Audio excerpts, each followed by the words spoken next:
spirits, demons, and other stuff. Today, on episode 74 of Tales of Glory.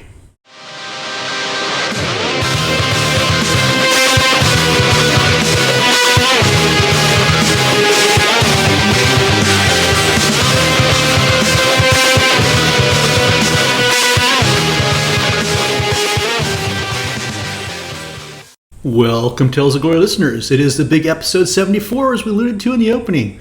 Wow, 74 shows.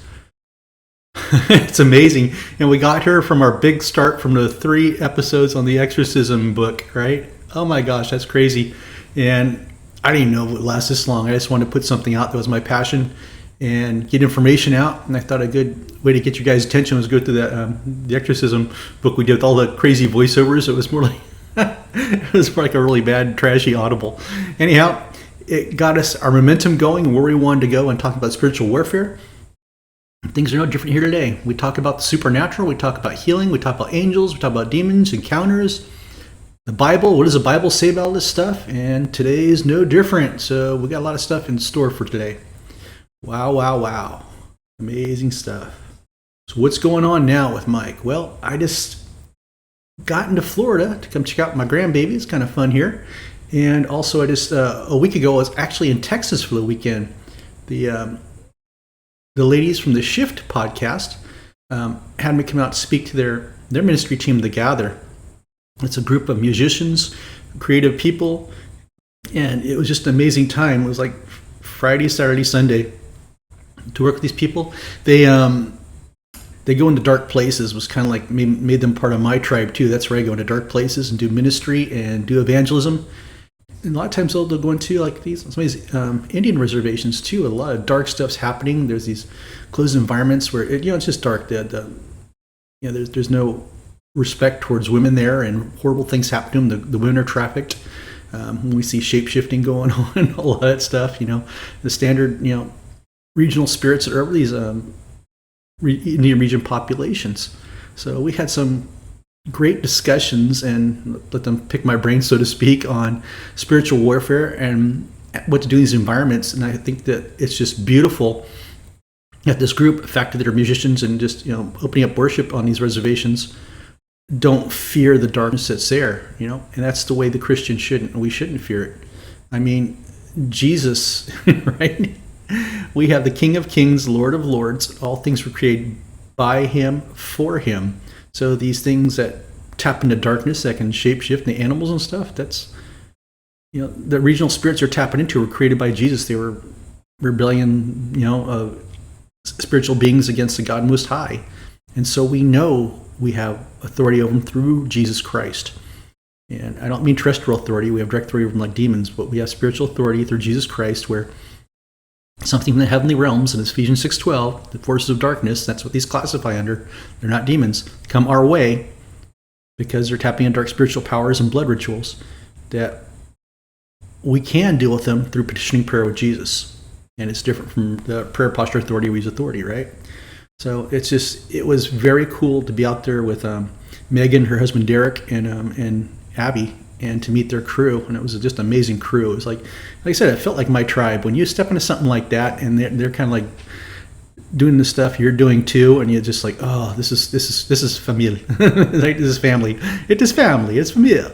And it was just amazing. I'll have to go back and do stuff with them later. Maybe even go into some areas they go into too. Who knows? When this economy picks up, when my stock market picks up, it's been the toilet, or a job comes along, right? Actually, it might be manifesting in that area. So you guys have been following along. Yeah, it's been a long time. It's just the enemy likes to press you down financially. And of all crazy places, I mean, it may be an IT help desk person at a church, which is fine by me. I mean, yeah, gosh, Mike, aren't you certified for quantum computer programming? You go, yeah, that's the way the economy's been. That's the way the enemy's been hitting me. That it's just been bouncing everywhere. I couldn't find anything. So if I got to work in humility and do IT help desk stuff, so be it. I don't care. It's a paycheck, keeps wife happy, and my wife's happy, I'm happy, right? That's how it works.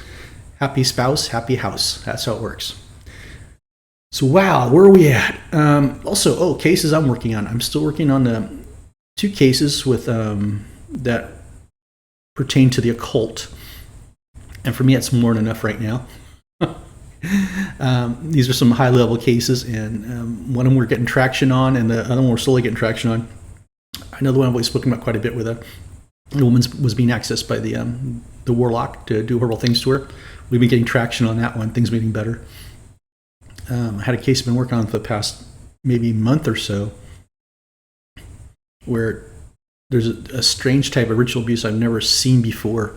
Well, they did it to an adult individual, and it's just been really weird. And you can't tell whether we're dealing with dissociation or psychosis on this, but there's also the occult and demonic presence. So it's a very tough one to navigate, because again, when these things come to my door, it's where people have nothing left to do or go to, except we all work for healings and praying with Jesus for breakthrough. I mean, these people have already been through the psychologists, they've already been through the doctors and all this other stuff, and there was no breakthrough, and everything cascades back to some sort of ritual programming.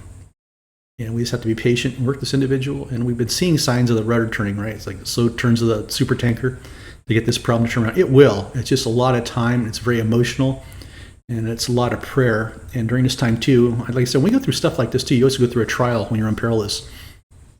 And God's been teaching me in a different way on how to pray for this burden, where it's not a burden on me, but I'm in the battle of warfare, which has been something very different for me.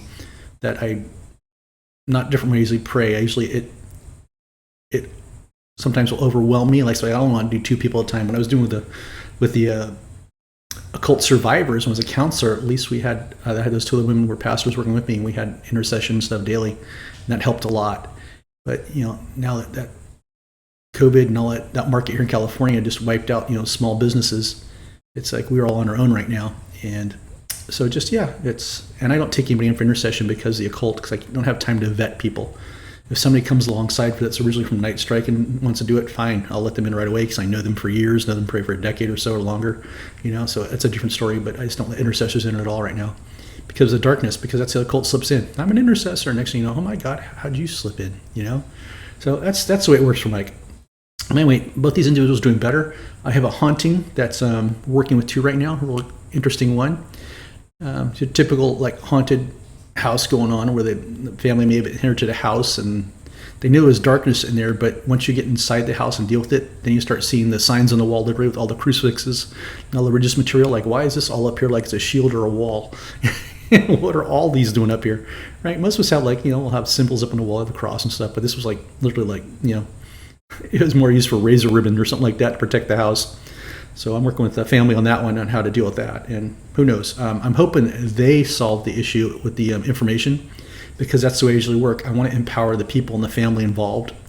And if it doesn't work after a while, then I'll step in with a team and assist them, right? We'll give them a boost, but we don't usually go and do it, because I feel the way these things break off from the families, and the way I had to too, and the way I've learned was you have to engage it yourself and deal with it yourself and trust Jesus.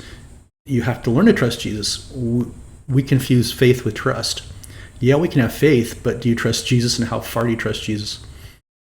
Like, I had to trust Jesus for providence through these horrible, demonic economic beat-ups along the way, right? But Jesus has always provided, I don't like that way of life, but I trust Jesus, he will, until the jobs pop up. And then like this now, it's like, well, I know when something breaks and it's something that's off the side or something weird or something like that, you jump on it, right, and just take it. And that's Jesus. That's, again, provision. I provide you a job now, Mike. Jump over, get that, and just go where it goes. And a lot of times it's in humility. That's part of the trial. You go in humility and do stuff. It's a lot less than what you make, a lot less than you make, and you just jump on it, because that's Jesus' form of provision right there, and you go with it. And just pray something opens up in the meantime, and who knows, in this county it's been weird. Anyhow, I digress. So we have the haunted house. What else do we have? I'm also working with an old friend from, this goes way back from the Burning Man days, when my Burning Man team. I knew for years she was kind of moving into what I've been doing, and it was just waiting for a time where God would open the doors and make this whole thing happen. So I'm kind of bringing her in finally. And it's been years. That's how you be patient and wait. Bringing her in to intern to do some of the stuff for dissociation and work with stuff that's borderline occult, dealing with the occult while it's dealing with dissociative identity disorder.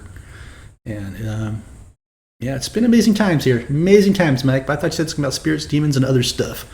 Well, that's some of the other stuff here. So what else is going on? So, how about we answer some questions? I got some questions that actually came in. Let's just go through some of those just for fun, because it's rare I get questions from you guys. It never comes in on the comments field. Never. On a field guide spiritualwarfare.blogspot.com is a place for comments. It never comes in down there. It never comes in on the comments or the Facebook threads. It's always like a quiet message. Like, I don't know why you guys are afraid to ask these questions. Ask them publicly so I can answer them publicly, but I'll do it here in the podcast. But other people benefit because you're not the only person. We don't have all the answers to this, and no question is a dumb question, especially when the church isn't providing the right answers. The church is going down the avenue of the angel choirs. It's very Catholicism. And it's not wrong because Catholicism. It's wrong because it's not the true interpretation we're seeing in the Hebrew Bible and our current Bible. So let's address these questions and look at them. Like I said, don't feel afraid. Do I have answers? Yeah, I do, but my answers are infinitesimal to the amount of questions I have. So therefore, coming from the side of a mathematician and physicist, I have no answers, right? If we look at the probability side, I have no answers. I go, gosh, Mike, you do have a lot of answers, but there's no way to have all the answers here. In fact, through research, sometimes things will tweak and change. You notice, like, if you bought the book of Field Guide Spiritual Warfare and a Field Guide to Advanced Spiritual Warfare, I kind of dodged a bullet of Ephesians 6:12 because that was a conundrum in my brain forever. It was like, where the heck are these guys coming from? Where are these spirits being called out? The principalities and the rulers and the authorities and the forces of darkness in heavenly realms. Where were these guys in the Bible? Why did they suddenly pop up in the epistles of Paul and nowhere else? And like I said, my search took me all over. I dig deep when I'm trying to pursue a question. It's really odd. People go two ways when they get questions like this. They'll give up and allow Satan to go, see, that answer doesn't exist. And actually I had a friend that did that was working with an intern. A lot of these questions I was working on in my head, they allowed Satan to use those same questions to talk them out of their faith. And I can't believe it, because it was a person who was sitting next to me through all these miracles, healing miracles. We were working with ritual abuse survivors, which means we're coming against the occult. Demons were manifesting, things were happening. And they go, you know what? There is no God. He's no better than Buddha, or man, how the heck did they get to you? And this person was trained in a seminary school, was going to be a pastor and stuff. And it's like 20 years of your faith you walked away from. So I also believe there's probably some dissociation dealing with there, but it was the same questions I was asking myself and pursuing, and this person used these same questions to talk about their faith. So I wonder if I was being asked demonic. My brain's going, you know what? That is a good question, from the science point of view. And then this person's going, oh my God, you're right. That isn't anywhere in the Bible. Yeah, it is. We have to know where to look. And we had to be careful of translations and other things that happened. Or how much did the pastor at the pulpit understand? I heard a quote the other day from the late Dr. Michael Heiser that, not to knock the people that got their masters in divinity, but he said their theology is a mile long and an inch thick. And he said if you go to get a PhD in ancient Near East theology and languages, your understanding theology is a mile long and about a football field deep. And that's true. When I encounter this stuff and look at dissertations, your mind's always opening up, going back to the Bible. Oh my God, there it is right there in front of me. There's the answers. There's the answers. So likewise, so my answer came from a PhD in ancient Near East theology and languages, Dr. Michael Heiser. I remember several years back listening to him talk about the unseen realm, and he started talking about this stuff, and I go, oh my God, there it is. It connects. We are never taught, and this is the problem, in church to interlink the Old Testament with the New Testament. And the Bible just opens up when you learn to do that. The whole thing has to interconnect. And that's kind of been my thing the past couple of years. In fact, it has been kind of weird too this past, since January, I keep hearing Jesus tell me, I want you to learn more about me. Okay, Jesus, I'm going to go to the Gospels. And I hear, I want you to learn more about me. I go, okay, I'll go to the Gospels. When I start in Matthew, I'll start in Matthew, or I can start in John. He goes, I want you to learn more about me. And suddenly that unfolded into researching Jesus in the Old Testament. He didn't want me to go to the Gospels right now. I've already been to the Gospels because I want you to go back and look at this stuff here because it's going to take you deeper. Okay, we'll look at Jesus in the Old Testament and just the stuff we've been reading and going deeper in. The whole world is opening up like, oh my God, he's there everywhere, even in Genesis. Follow me on this one. There's the Father, the Son, and the Holy Spirit, right? And I know some of the rabbis will contest us with it. So, does the Father, who's God in heaven, or the Holy Spirit need feet?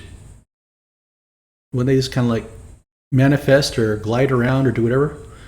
Jesus walked. Jesus had feet. So go to Genesis.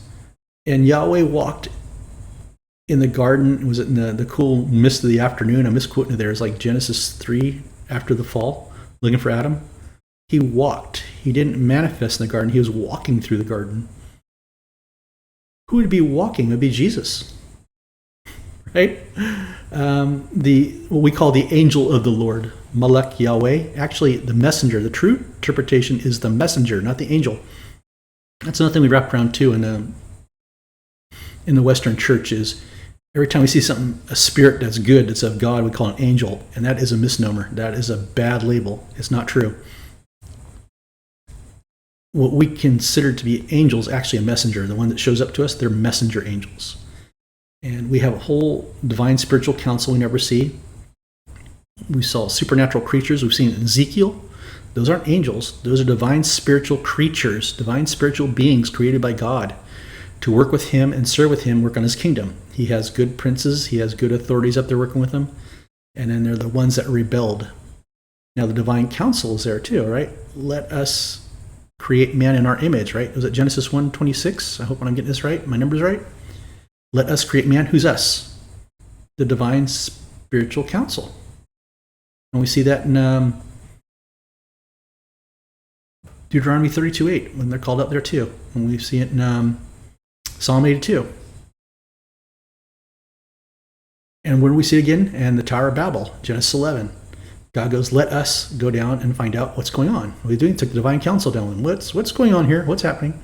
He knew full well he was God, but it was just his way of announcing, like, let's go deal with this thing right away. So when we had, so that's 1, 2, 3. So we had the rebellion in the Garden of Eden. That's fall number 1. That was man falls and following the deception of Satan. It's the serpent, Mike. Well, if you go to Revelation, you will find out the serpent is Satan. Okay, there it is. Connect the dots. Revelation connects back to Genesis, right? Find the hyperlinks. Then we go to Genesis 6, where it was the fall of spiritual beings. Genesis 6 says the sons of God desired and took for themselves the women of men as wives.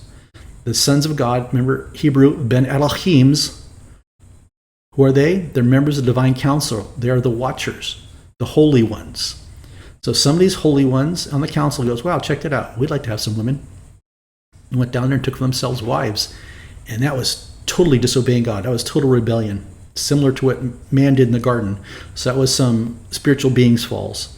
And we know from there, it's God had to do something about it.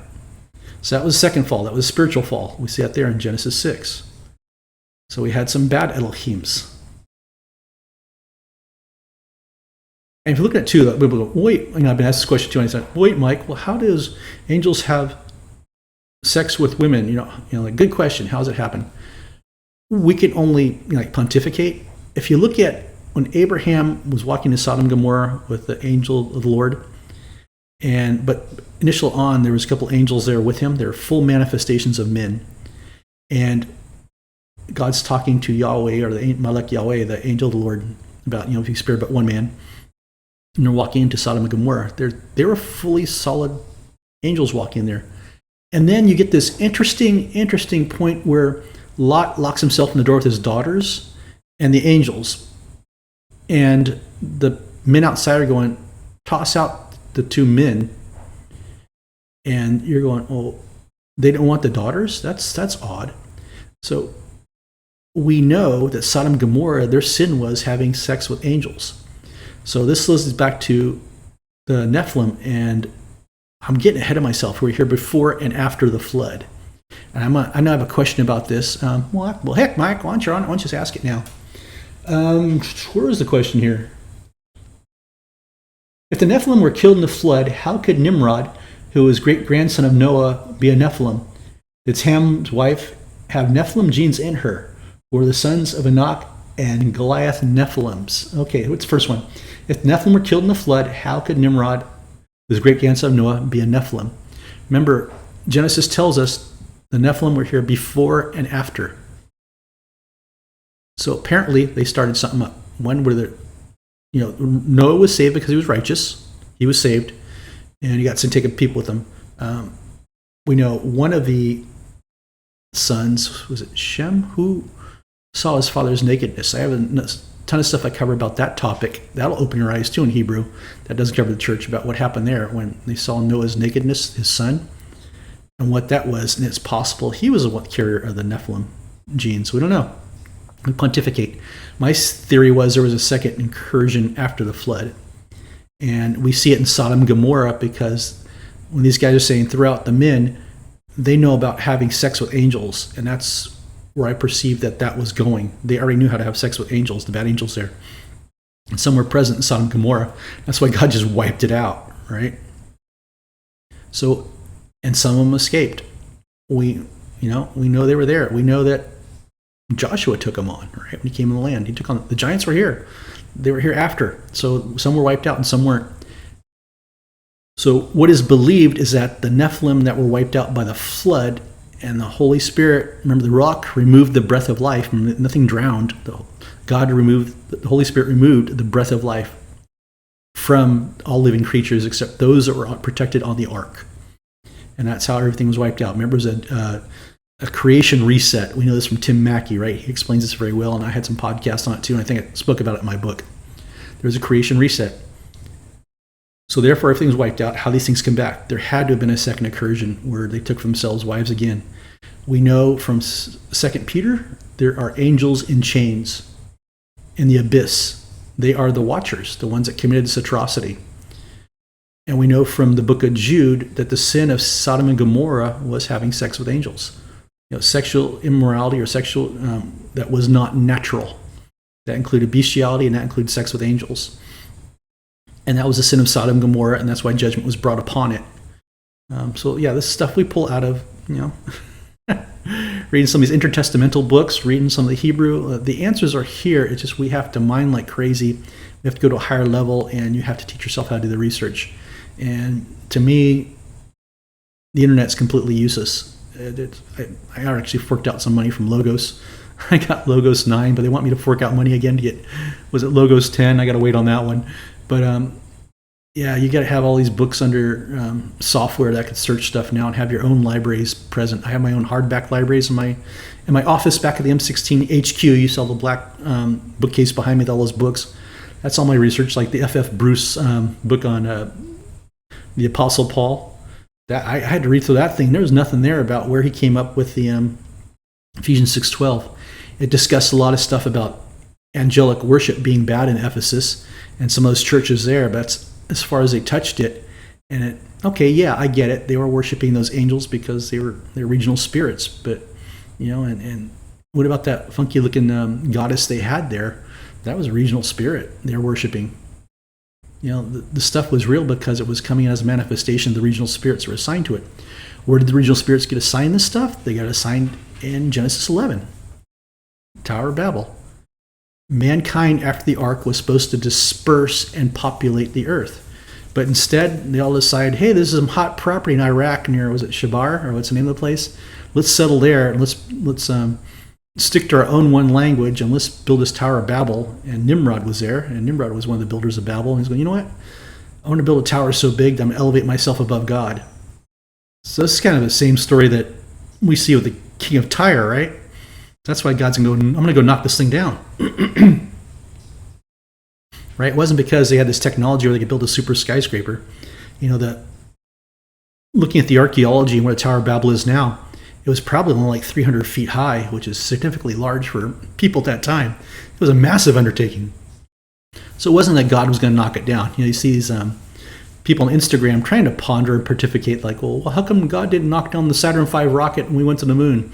Because man wasn't trying to elevate himself. Man was attempting to explore, and do stuff like that. It wasn't like, I'm going to build a rocket and I'm going to go to the moon where you can never flood me again and thumb my nose at Jesus and, like, okay, well, fine, try that. See how it works for you. That's what the difference was. Interesting stuff. What do we cover? So, did Ham's wife the Nephilim genes? We don't know. It's highly likely, I believe, that they didn't. Some evil did come through. Like I said, go look up the story in. Actually, the Unseen Realm may have it too, about the nakedness of Noah. Go look on Dr. Michael Heiser's site, DRSM, and search on that one. I have it thoroughly pulled out and explained upon in my book, Cosmology and Demonology in Genesis 1 through 11. It's in there. What else we got? So we got Q&A time, right? We're talking spirits, demons, and other stuff. What's that guy that reads stuff on Instagram? Demons, spirits, and other stuff. I don't know if you caught that guy. You may not know who I'm talking about, right? If not for you, it's the other Instagram guy. Emotional damage. So let's go here. What do we have for expelling low-level demons and spiritual afflictions? Here's a question. Good one. Dissociated identity disorder. Can this be a spiritual affliction? Wouldn't demons take advantage of this trauma? Yes, it can be a spiritual affliction. But when we talk about spiritual affliction, we're talking about a massive oppression where a spirit can do something to the body. It's not possession. Like a spirit can talk through somebody and not be possessed. They could be living in a haunting and they're massively spiritually oppressed and they're sitting in a chair and the spirit will come in and do something. A lot of times we see this in these ghost adventure shows, but that's a stupid way of doing it because they subjugate themselves. And they permit it, like Zach Bagans, I allow you to use my body. You're an idiot. Right? I'm sorry, he's just an idiot. You don't do that, but spirits can, and they'll call it possession, right? Possession's when they don't let go. So I think Zach's been lit up sometimes with spirits and stuff. He's like a lightning rod for him to go in and out. But he invites it, so it's not possession. He does it under his own free will. We're talking about dissociated identity disorder. Is it a spiritual affliction? It can be through severe trauma. Did the demonic bring severe trauma to the point, like, through generational curses or something? Massive dysfunctional families, like if the father's been abusive and that father's been abusive and that father's been abusive, sexually abusive through the family line, that is a generational curse in the form of a generational dysfunction. The person involved may become a Christian, break the curse off, but the wave of the generational dysfunction is still moving with the momentum through the family line and can allow the curse to come back. But people are going, well, if I was saved from this and I was saved as a Christian, why is it still here? Many times because you allow the behavior to perpetuate. And in these families, like, well, if there's dysfunctional family stuff going on and severe trauma on a child, watching dad beat mom or dad beats a child, or worse yet, they're molesting the child and stuff repeatedly, that's demonic, but it's not through the child, it's through the person imposing it. And the demonic activity caused the trauma. And like we know, for dissociated identity disorder is when multiple identities in the brain develop. And people think when multiple identities happen that they're demons. They're not. Actually, dissociation is a gift from God for children. They sound, what, Mike? That sounds nuts. No, it protects the child because their brain can never relax during the abuse that's going on. It never goes back to relaxed state. So the psychological terms of the brain, the amygdala, is always in an excited state and never relaxes. And when it's stuck in an excited state, it starts partitioning the brain to go, I need to create an identity that can handle this trauma. So if I'm not going to go to relaxed state and protect the rest of the mind and the soul by triggering this part that can take it. Interesting stuff. So that's dissociated identity disorder, and they can have multiple identities from it. It's not demons. And then I see a lot of times these deliverance ministers, I said, stay away from any deliverance minister has a capital A apostle. I'm an apostle. And they're putting on a really good show and they bring people up on stage. Don't get up on stage, man. Do not. Next thing you know, they're going to shove the microphone in your mouth going, they only want these testimonies that excite them and are prideful for themselves. And I said it there.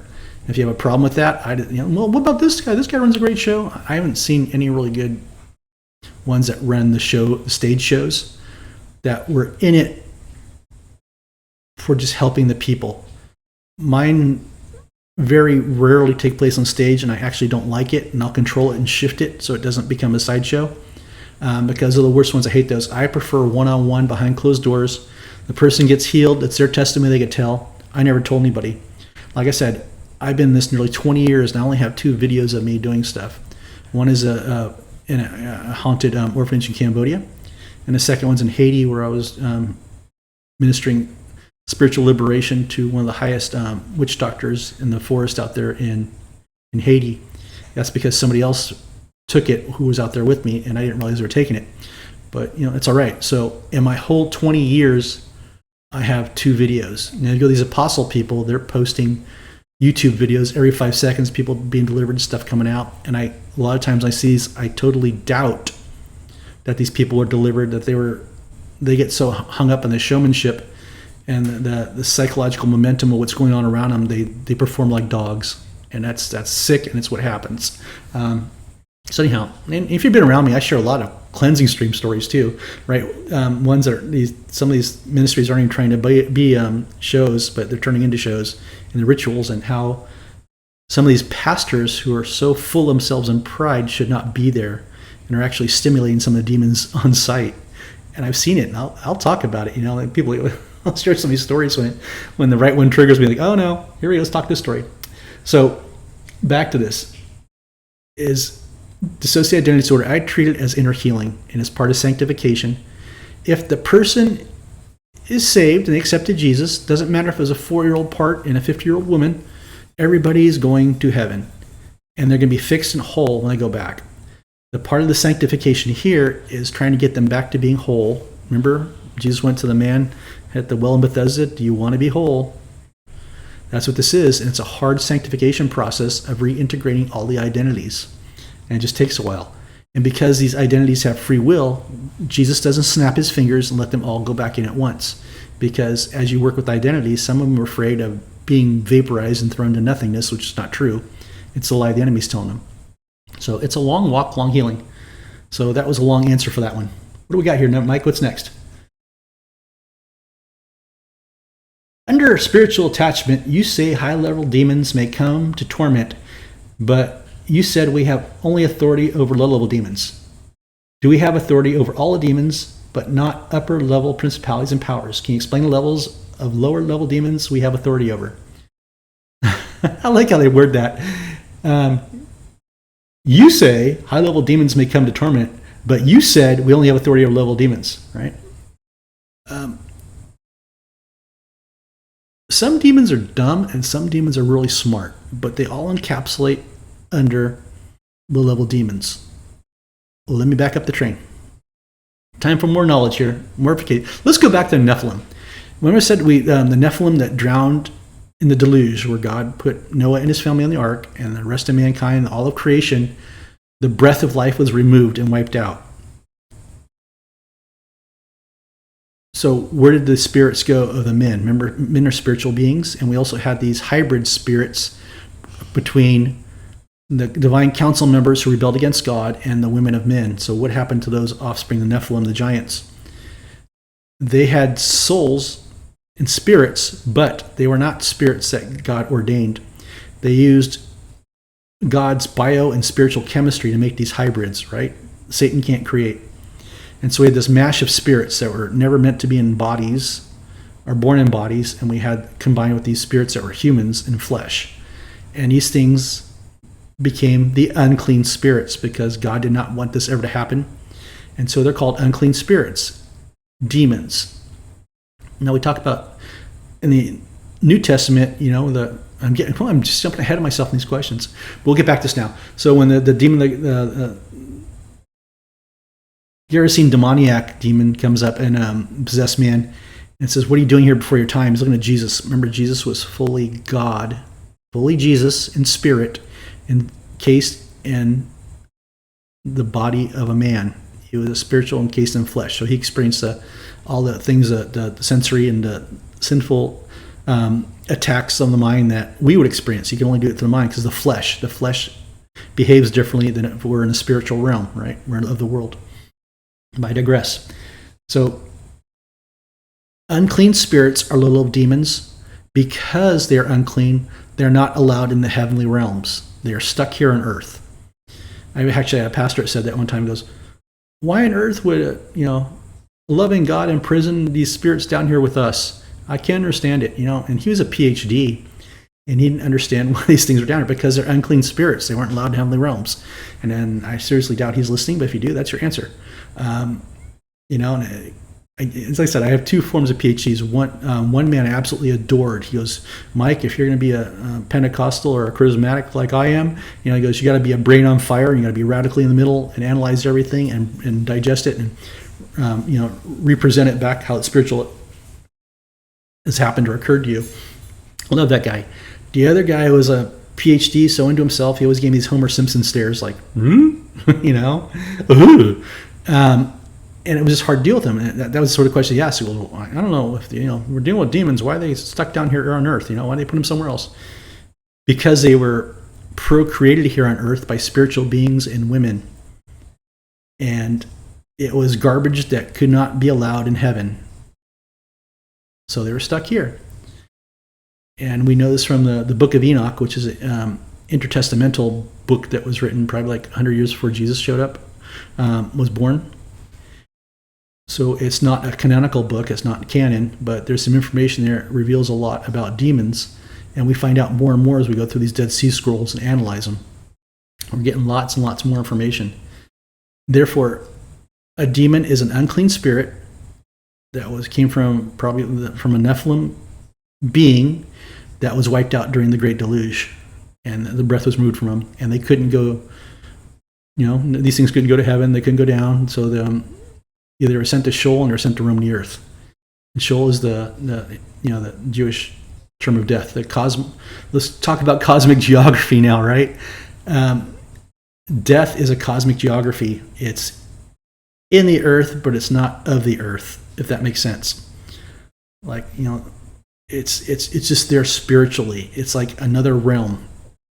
It's, you have to imagine, like, on the physics side, it's multidimensional, right? It's just another dimension of death there, which at one time was both Abraham's bosom before Jesus went to the cross, and there was a chasm, and there's Sheol. Now I just think there's a big chasm in Sheol now, or Hades, which is hell. It's where a lot of the sinful people who were wiped out during the Great Deluge went to. They went to hell. So interesting stuff here, right? So, we keep sidelining. We're talking about little demons. So all these things are little demons because they are terrestrial, they're trapped here on earth, and we had our authority restored to us from Eden. I think at one time in Eden, we were actually sitting on divine council with these spirits. That's why we saw these angels, like we were able to speak to Satan and stuff like that, and other spiritual beings. We were on the divine council till we sinned, and I think that's what Satan didn't like. He didn't like us to be on the council. He figured out a way to get us punted out. Whether the fall happened there or not, I don't know. Could it happen after, before? Who knows? It's just a lot of stuff we got to put together and analyze. And we don't have definitive material yet, but we're getting more and more as we start translating some of these Dead Sea Scroll information and older ancient Near East books that are surfacing now. So, they're stuck on earth. We have authority over them. Back from Genesis, man has authority over the earth, dominion.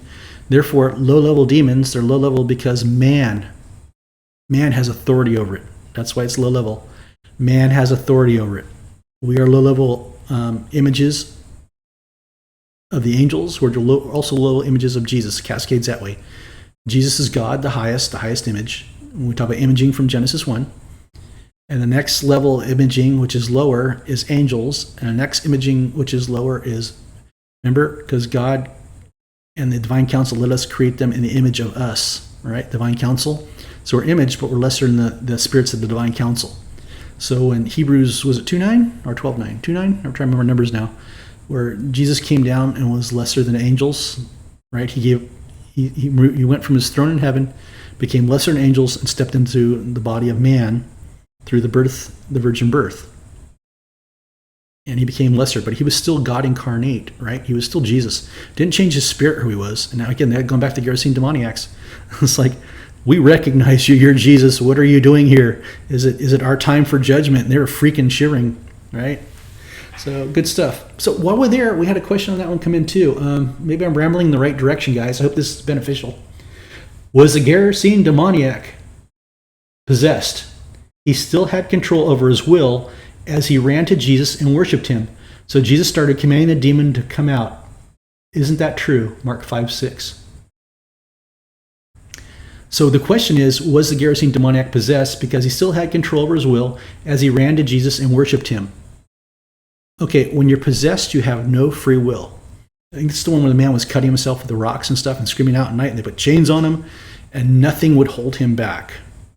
That's supernatural. He was in the graveyard too, right? That's supernatural. He's in the cosmic geography of Sheol, right? It's death there. It's defiled grounds. People are buried. And so it's kind of like a portal doorway to death, and that's where the demons are coming in through, and they possessed him. Possession means no free will. So yeah, there's this part where the Gerasene demoniac just kind of like bows down. Let's read this. Let's pull this up, Mac. Okay, let's go to Mark. The question was from Mark 5, verse 6. So I'm going to jump all the way back to the whole thing so you guys get the whole perspective. So Jesus heals a man with a demon. This is Mark 5, verse 1. They came to the other side of the sea, to the country of Gerasenes. And when Jesus had stepped out of the boat, immediately there met him out of the tombs a man with an unclean spirit. Right? An unclean spirit. He lived among the tombs, and no one can bind him anymore, not even with a chain. For he had often been bound with shackles and chains, but wrenched the chains apart. And he broke the shackles in pieces, and no one had the strength to subdue him. Night and day among the tombs and on the mountains, he was always crying out and cutting himself with stones. And when he saw Jesus from afar, he ran and fell down before him. And crying out with a loud voice, he said, "What have you to do with me, Jesus, Son of the Most High God? I adjure you, by God, do not torment me." For he was saying to him, "Come out of the man, you unclean spirit." Okay, that's the text right there. In nowhere is the man under his own free will bowing down to Jesus in worship. It says, and when he saw Jesus from afar, he ran and fell down before him. What's going on here? Philippians 2:10, every knee will bow in heaven and earth and under the earth to the name of Jesus and confess, and every tongue will confess, right? That's what's happening right here. Even though they're not allowed in heaven, they know who Jesus Christ is, King of Kings, Lord of Lords, and they're the lowest on the totem pole. They submit to Jesus, and it's like a slave bowing down to a king, right? They're the lowest of the low, and they still have to bow down to Jesus, and they hate it. They hate it. What does that tell you about spiritual warfare? Every spirit must bow down to Jesus, right? And it's just part of, you guys screwed up. I tried to tell you the order of things, that I'm the King of Kings, Lord of Lords. You want to try to create your own spiritual beings and all this stuff. Yet you came from two forms of parents, spiritual and physical spiritual beings, which I created both of. Therefore, you submit to me, and I never ordained your existence. So the reason they're bowing down is because they're an unclean spirit, and the angels have to bow down. Remember in Luke 4, where Satan goes, "All this I will give to you, Jesus," and he quoted Deuteronomy 6. Which one? "You were created to worship me," and that was his response to Satan, right? And it's like, it's the same thing here. You got to bow down. So it wasn't like the man wasn't fully possessed. He was able to bow down and worship Jesus. He didn't know who Jesus was, probably. He didn't probably know. However, the unclean spirit sure knew. And this is the sort of trust thought patterns you have to get, that when you're dealing with something demonic, you have to be level. You trust Jesus. He's going to do something. And this comes to a reminder. Those things must obey Scripture. When I dealt with exorcisms, demons know Scripture back and forth. I have friends who are witches, and I'm still kind of hanging out. Okay, one of these days they'll accept Jesus, see his power, right? One of these days they'll do it. And I don't want to get in arguments with them, but every now and then we have these slight little small, I call it Cold War tizzies. They'll post something on Facebook, and then I'll wait a week or so later and post my response.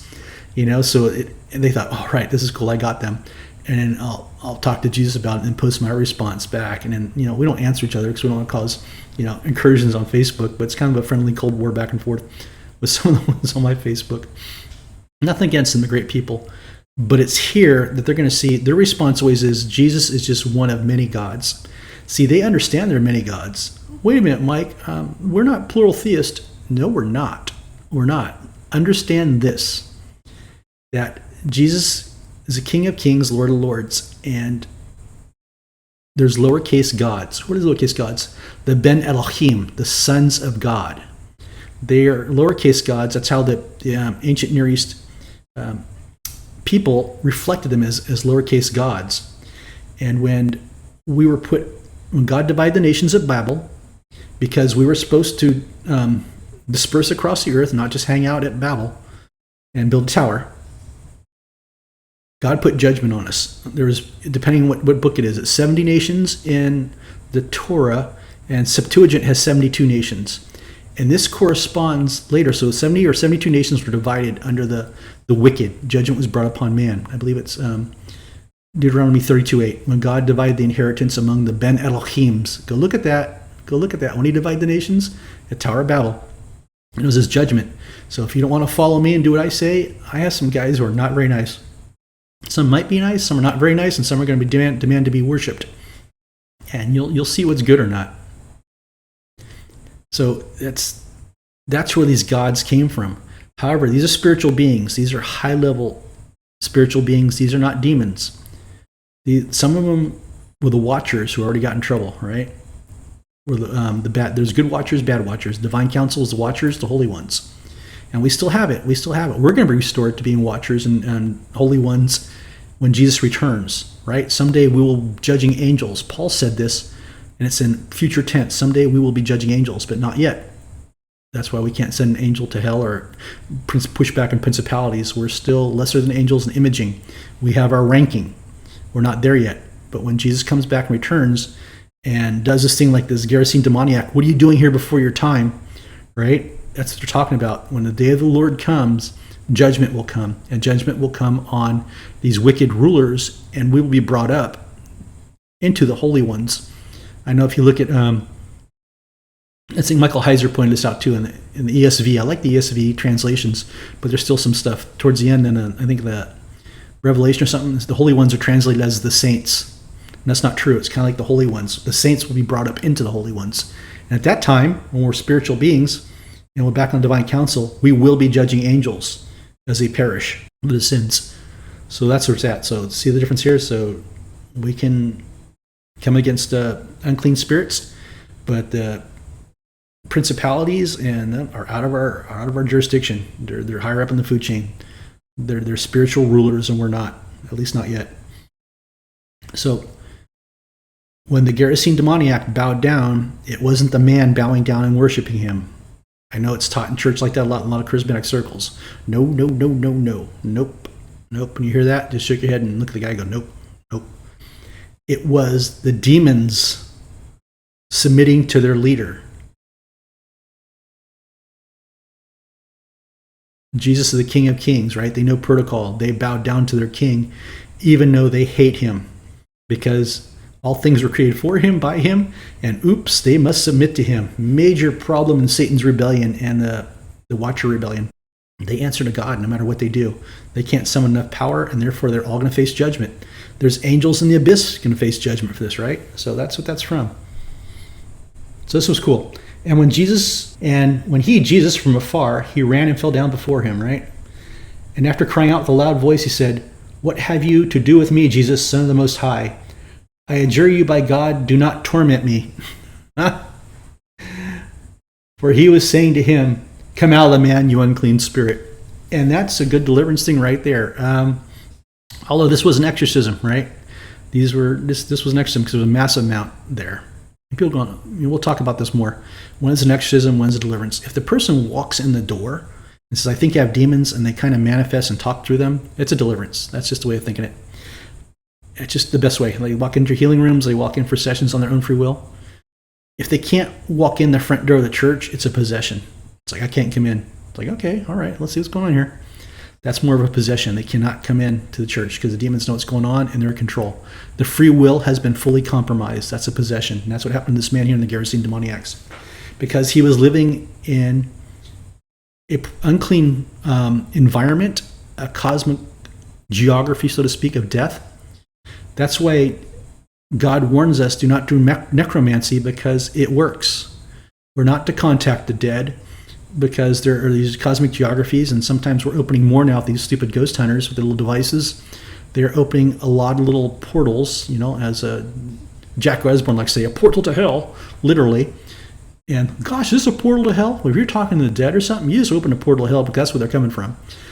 You're not going to open a portal to heaven and talk with Jesus unless you're in church and you're a Christian and you're praying to them, or you're somebody about to be saved and talking to Jesus. That's a portal to heaven, talking to Jesus, right? So it is what it is. So cool stuff. I hope I didn't meander too much. What do we got next? What do we got next, Mac? Any more questions here? I know I have a ton of questions from you guys. But like I said, just send me questions. It's no big deal. What else do we have?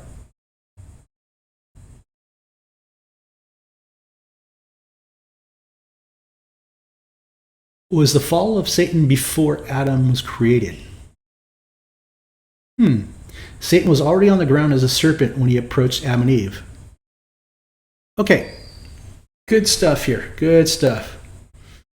Was the fall of Satan before Adam was created? We don't know. It's quite possible. Like, I'm trying to do research and do stuff on it now, going through dissertations and stuff to find out what we believe.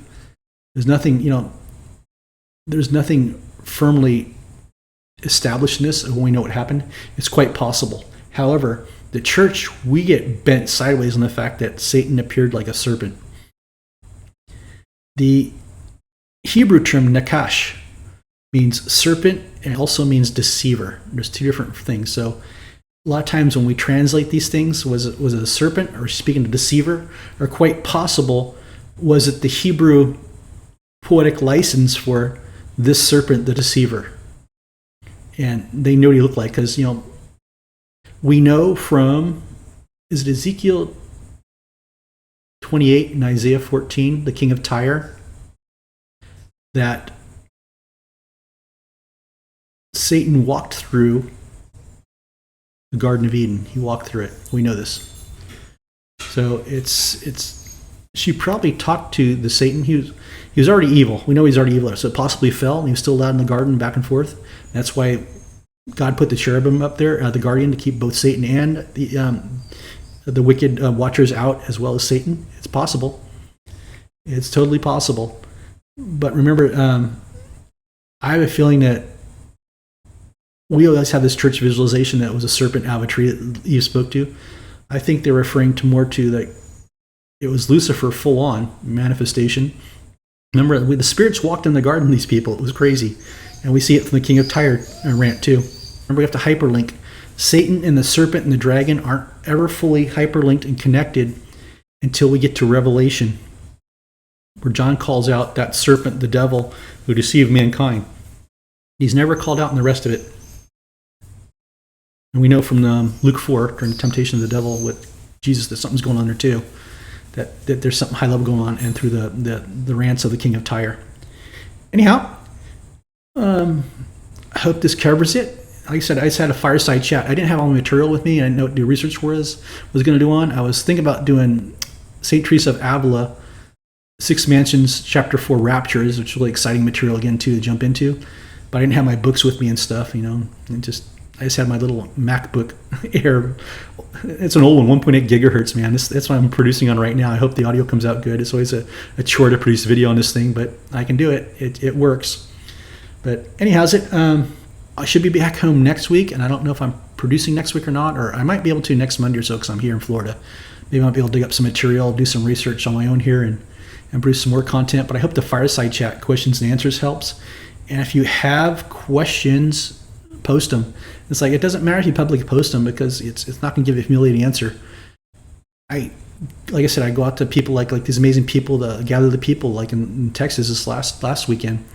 and get to they ask the same questions in person. It's like it's great to explain it and unpack it because you see their eyes in front of you like, I'm not getting this, Mike. Okay, I can back up the training a bit and let me fill in the blanks here. And then they get it. Or a lot of times I work with intercessors and like I taught that class, they're going to be the blanks. They're like, what do you mean I don't have no authority in heaven? You have no authority in heaven. Get out. The heavens belong to Jesus. That's Psalm 115? We stay out of the heavens. And like John Paul Jackson said, go look it up. The reasons why we don't fight in the heavenly realms, there's a video on YouTube with John Paul Jackson. Go look at that. It's short and sweet, and John Paul Jackson nails it in a very compiled way.